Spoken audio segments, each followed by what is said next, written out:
Hello, welcome to Cross Culture with Bola. So nice to see you guys today.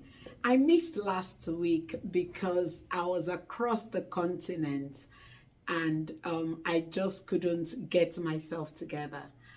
I'm sorry, today I'm going to be talking about the Queen's death. We lost the Queen.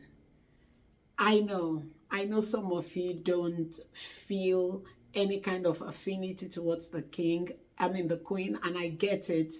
It's a free world. We have a right to feel how we feel.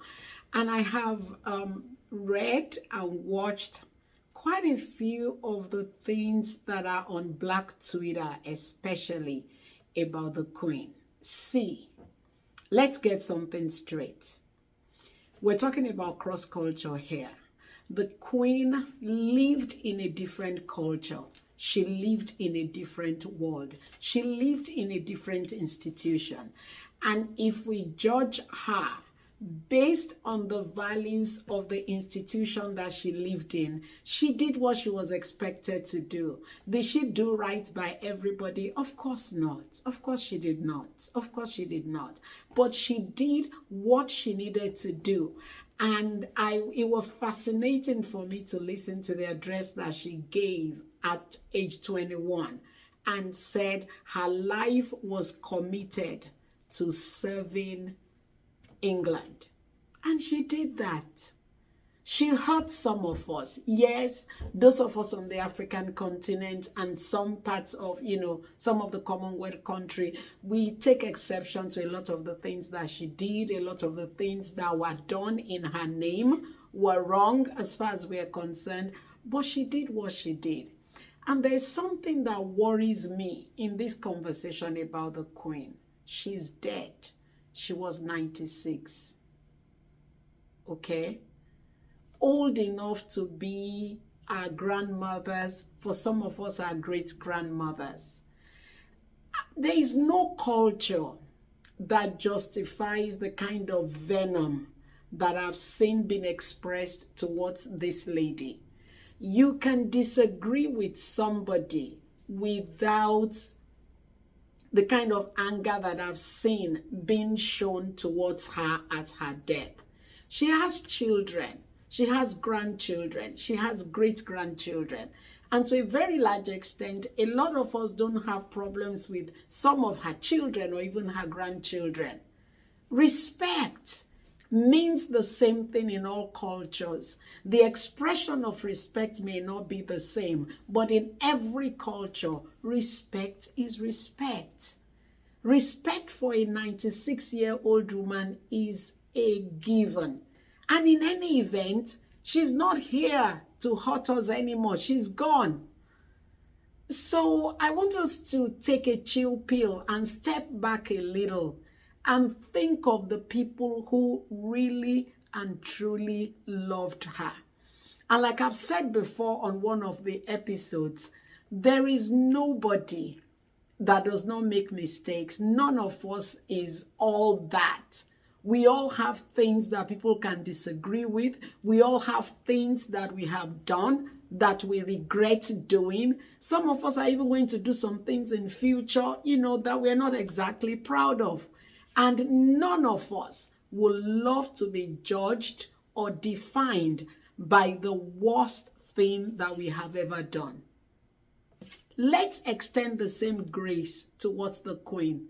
She did what she needed to do. She was good for England. I know all the things we talk about. I know about the African continent, about Lady D and all that. But can we just move past that for a second and just focus on the fact that a human being died, somebody's mother died, somebody's grandmother died, and that an entire country or almost an entire country loved this woman. And if we think in terms of that, I think that it will inform the way we talk about her. It will inform our conversations, and it will probably help us see her in a different life, see her as a human being, and show some empathy for those who have lost someone, for those who are mourning. Look at Harry and Meghan. I hate to be in their shoes, frankly, because I don't know how they feel. It's difficult to know how they feel. However it is, that queen was the great mother-in-law to a black girl. So black Twitter, take it easy. Come on, take it easy. Meghan never said anything horrible about the queen. Meghan, was in good terms with the queen. So if only for that, let's kind of show some respect. I mean, I live in a country where we respect the dead. We show respect to the dead. I grew up in a country where we don't talk ill of the dead. So while I'm not asking us to be pretentious or to ignore the fact that she was human, just like all of us, and so she did things that she herself probably wasn't proud of, let's take this time to kind of show respect on all fours. And that's one thing that seems to be missing in our conversations today. We are always too quick to get into name calling, throwing stuff at each other, and expressing verbal violence when it is absolutely unnecessary. I think we need to change that culture. I don't think this is acceptable in any culture at all. Whether we're talking about former President Donald Trump, or we're talking about the Nigerian President Buhari, or we're talking about even Camilla. Okay, let's show some respect. I know she was a side chick. I know all the different things. I know her past. But I want us to always remember that we too fall short in several areas. And this reminds me of a story in the Bible where Jesus was out doing what he did, and they caught this woman in adultery, and they took the woman to Jesus. As a side comment, I've always wondered why it was only the woman that they caught in adultery. What happened to the guy? It takes two to commit adultery, but well, that's the story for another day. They caught this woman in adultery anyway and took her to Jesus. And they were like, Jesus, listen, we caught her in the very act. This is not hearsay. We saw it with our own eyes.